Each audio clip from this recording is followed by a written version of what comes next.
from now. Something different, a different take at Romanticism from the same period, so late 18th century, early 19th century. And it's not going to be about the landscape, it's going to be about fantasy and terror and Shakespeare.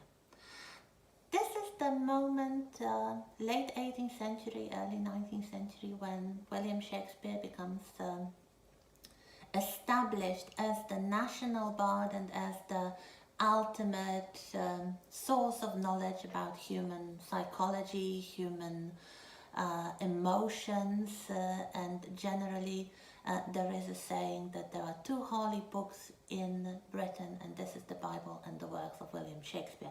So towards the end of the 18th century you have quite a lot of painters taking up Shakespearean themes, illustrating different moments from the plays of Shakespeare, and especially the moments that are very emotional, that refer to the moments of terror or madness or despair or intense passion. So here we have a painter called James Barrie illustrating King Lear mourning the death of Cordelia. And then we have two more artists whom I would like you to remember. One was again a foreign artist who came to Britain, who spent quite a lot of time in Britain. He was Swiss. His name was John Henry Fuseli. You may remember him from last week. He painted one of the images showing the little Penelope Boothby, and here we have some of his even more well-known works, some of them illustrating dramatic moments from Shakespeare. So for example, the mad scene with Lady Macbeth sleepwalking, or a very passionate, fantastical scene from Midsummer Night's Dream with Titania embracing Bottom, who is changed into a donkey. But generally, if we look at the work of John Henry Fuseli, his painting could be the best illustration for a Gothic novel, and in fact many books about the Gothic style in literature and in art of the Romantic period are illustrated with the works of Fuseli. Very famously with The Nightmare, which shows a female figure lying on the bed. We do not know whether she is sleeping or she fainted or maybe she died, and there is a very terrible goblin sitting on her chest, which could be the nightmare, or perhaps this strange and very disturbing head of a horse or a mare actually lurking from the background. So we do not know whether this is supposed to be a vision, or this is supposed to be a dream, or perhaps some symbolic depiction of a very turbulent state of mind. Another example here, entitled Mad Kate, shows a deranged woman with a very wild look on her face, somewhere in the wild nature. So yes, the romantic nature, the sublime is here, but it's very strongly coupled with extreme states of human psychology. This is something that the Romantics basically found irresistible. Strong emotional states, the moments when nature overcomes reason in the human mind. So the incidents of insanity, the incidents of despair, the incidents of passionate love, these are really the most interesting moments for the Romantics, because they allow the true nature to basically shines through the veneer of civilization, the veneer of reason and logic. And here we come to the work of perhaps the most famous English artist from this style and this generation, William Blake. I hope you know him already as a poet. He was also a painter and an engraver, and also a visionary. He had a very complex psychological world or spiritual world that he created when he was a child. He had visions of some supernatural creatures, of ghosts and angels, and perhaps even God himself, ever since childhood. So you might say that there was something irregular with his mind, but definitely he knew how to channel it into poetry and into the graphic arts. So we have some works he made as illustrations of other people's poetry. So this is Shakespeare again, Oberon, Titania and Packwood Fairies. So once again a scene from Midsummer Night's Dream showing the fantastical world of the fairies. And here we have one of the illustrations for Dante, for the Divine Comedy. So the journey through the circles of hell, and here we have the whirlwind of lovers. If you look close, you see the human figures embracing the people who were punished by going to hell for illicit love. According to Dante, in his poetry, this is the least painful hell, because they are still together, they are still in love, and they do not suffer as much as other damned souls, but still it looks quite dramatic. However, the most interesting perhaps works by William Blake are illustrations of his own poetry, and it is sometimes quite obscure, and you need to get quite deep into his own personal mythology, which combines elements of Christianity and ancient mythologies and just his own personal creations. But of course, I hope you are all well familiar with the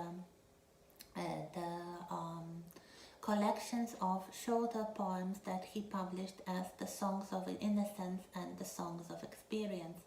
So here we have some illustrations, the title pages from the Songs of Innocence and Songs of Experience, because Blake not only wrote the poems, he also illustrated them. So here we have the page illustrating possibly the most famous poem from the cycle of the Songs of Experience, that is the Tiger.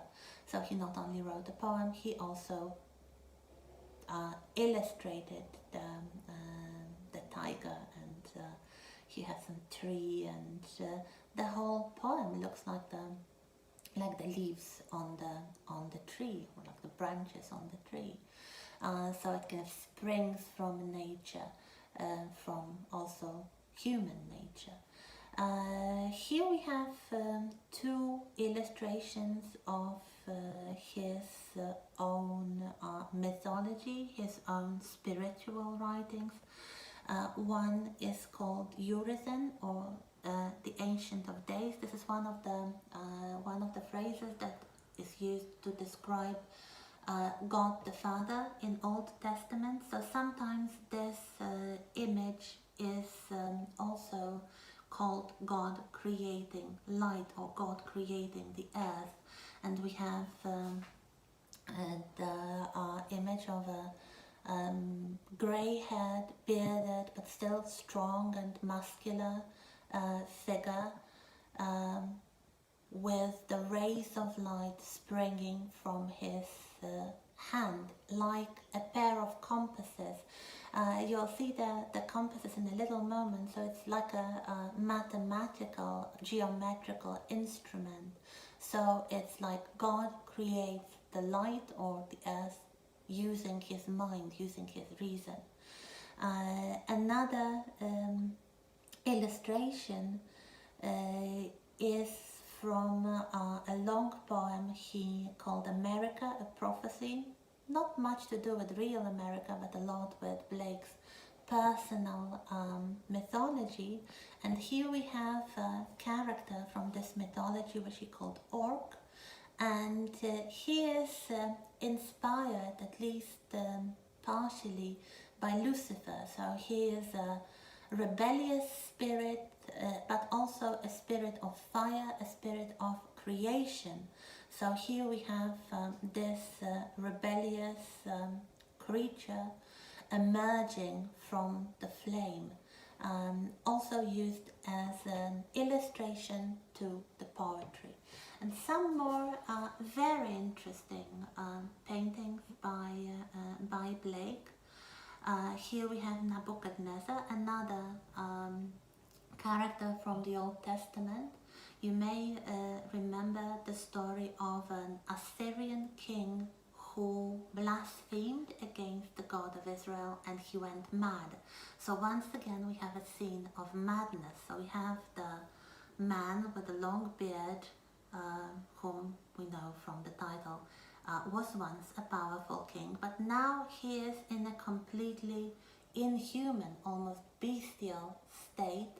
And if you look at his foot, you can see like it's changing into an animal paw with the claws, with the kind of animal look about him. So we have a man stripped of his humanity, brought to a very primitive, animal, bestial state by madness. Another one, very interesting, called Newton. And if you remember real portraits of Isaac Newton, he didn't look like that. This creature here looks a little bit like this orc from America. Very classical looking. He looks like a Greek sculpture basically, with well-defined muscles and short curly hair. Newton didn't wear this hairstyle. And he is also holding a pair of compasses in his hand, and he seems very obsessed with some sort of mathematical equation, some sort of geometrical problem that he is working on a piece of parchment that looks a little bit like a kind of curled classical column. And if you look at the background, it's very puzzling. It's like a rock, or perhaps something from the bottom of the sea, and if you look very close, there might be some shells or some sea creatures or some fossils embedded into this rock. At this point I usually ask my students what do they think Blake thought about Newton. Did he support or oppose his views? So we do not have the opportunity to interact right now, but if you look at the way that Newton is presented here, you may judge that Blake didn't like his views. He didn't like logic as the governing principle of the world, and basically Newton seems obsessed with his mathematical problems and completely disregard nature around him, this rock, this sea bottom. He seems like he's obstructed by the rock. Perhaps he even is confined to this rock as some sort of punishment. Two more works by Blake, one with again a biblical theme of Job, the suffering man from the Old Testament, and Satan sending the plague on Job. So here we have again Satan looking a bit like this orc from America, and another mythological creature from classical mythology called Hecate. She was the Greek goddess of magic. She was one of the chthonic goddesses, that means the deities of the underworld. And if you look at this animal next to her, that looks like a donkey or perhaps a horse, it resembles Fuseli's nightmare. And there are also some other night creatures, especially the owl and the bat. And behind this black-haired female figure, there are two more figures, possibly referring to the fact that Hecate originally in Greece was a kind of triple goddess, a goddess that would have three avatars, three representations. So the last part here are just a few